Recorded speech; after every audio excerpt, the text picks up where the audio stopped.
Should you comply and complain later? Make we tear down the lie there. Now, for far too long, citizens have been told to comply and complain later. Now, remember in previous video I tell you that the police can legally lie to you. Well, that's one of the lies that have been told. And it is told for the detection by deception strategy. Because if you comply and complain later, this is what happens. When you comply, you are not protesting. And it is clear that if you are not protesting at all, what happens is that you are consenting. Failure to protest in a timely manner is consent. So technically, once a constable say to you, documents and driver's license, open a trunk, give me a search, step out of the car, and you just willingly do it, and you do not protest, you do not complain on the spot, you do not assert your rights on the spot, that simply means that you have waived your rights. So if you are to assert your right, you have to let it be clear to the constable you are not consenting to any search or any seizures. You must make that clear to a constable. Otherwise, I'm not saying otherwise, you would lose your constitutional and legal protections given to you by the Constitution and by law, whether written or common law. So this whole concept of comply and complain later, where again complain say, officer asks you to open a trunk and you let him in. The officer asks you to give him a search and you gave him a search. Is that what you're going to complain about? So this whole comply and complain later, it does not work. Now, don't get me wrong. I'm not telling anybody to get violent. I am simply saying, if you comply and complain later, you cannot sue and have any proper standings in the court. You'd be wasting the court's time and your own time. Because there's a case which I'm going to cite, you will see it up right here. In that case, the Constitutional Court have made it clear that some of the things that they will look at, and out of the many things that they will look at, one of them is, did you waive the right by consenting? Yeah, not protesting. Nobody not tell you say you must go make up nice and be a boisterous. All I'm saying is, if you wish to preserve your right, you must make it very clear to a constable that you are not waiving any of your rights. Then it is up to that constable if he or she wishes to proceed from there.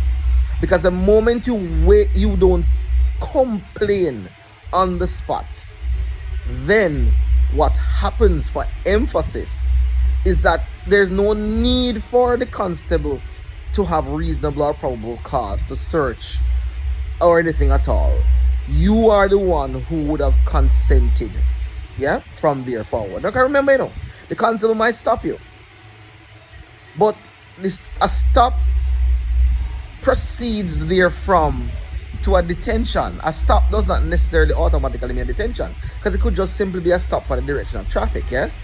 So to tell you to pause so vehicle can pass or something like that. But it's after that, when the constable said, documents and driver's license, it's when it proceeds from therefrom that the stop is now moving in the territory of a detention. All right? So viewers and subscribers, remember, comply and complain later is just one of the many detection by deception strategies deployed by the Jamaica Constable Force over the years. And if you do comply and complain later, you would have waived your rights. So I say, the right thing to do for those of us who wish to preserve our rights is to complain on the spot. If the constable wishes to proceed, if you have reasonable probable cause, he does not need your consent. So he don't know saying he can go forward already.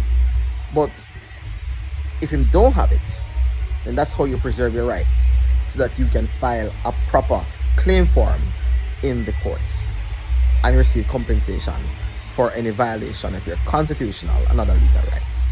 So in this lesson, Remember, when a constable in the execution of his or her duties ask you anything or order anything of you, forget about that comply and complain later. No, that no work. That is if you want to waive your rights.